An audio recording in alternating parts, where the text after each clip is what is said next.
Mais la traite négrière n'a pas commencé en 1820, en 1840, non. Elle a commencé au XVe siècle, en 1441. 1441, c'est quand le premier bateau négrier portugais arrive sur les côtes ouest africaines et les commandants du bateau vont kidnapper des Africains. Mais la genèse, comme je vais la présenter là, c'est la genèse officielle, la genèse juridique, la genèse historique, la genèse politique.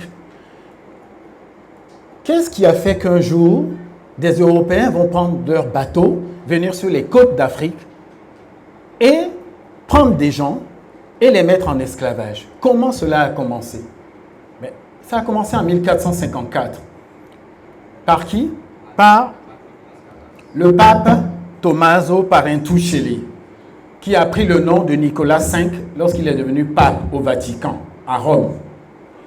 Le pape Nicolas V, en 1454, va promulguer un texte dont je vais vous lire l'extrait.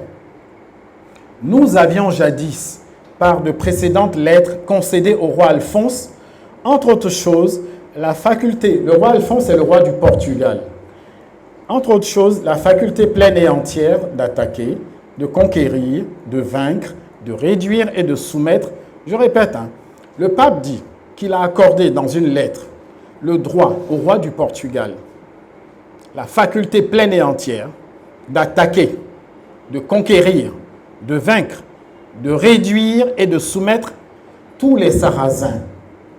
Et Sarrasins, ce sont les Africains. Ce sont les Africains noirs, les nègres, païens et autres ennemis du Christ, où qu'ils soient, avec leur royaume, duché, principauté, domaine, propriété, meubles et immeubles, tous les biens par eux détenus et possédés, de réduire leur personne en servitude perpétuelle.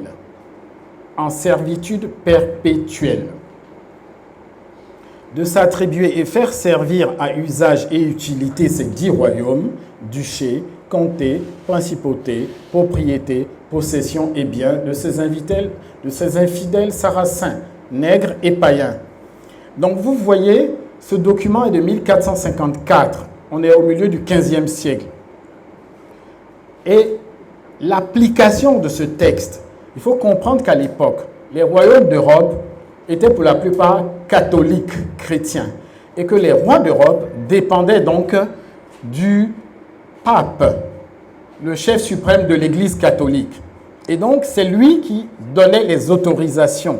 Le roi du Portugal n'aurait jamais pu prendre la décision politique d'envoyer en Afrique des Portugais pour venir attaquer et conquérir les Africains s'il n'avait pas eu l'autorisation du pape.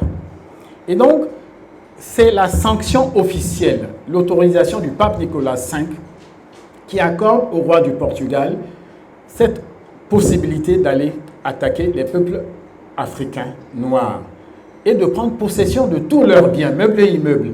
Cela va continuer jusqu'à la conférence de Berlin, jusqu'aux conquêtes coloniales de la fin du XIXe siècle.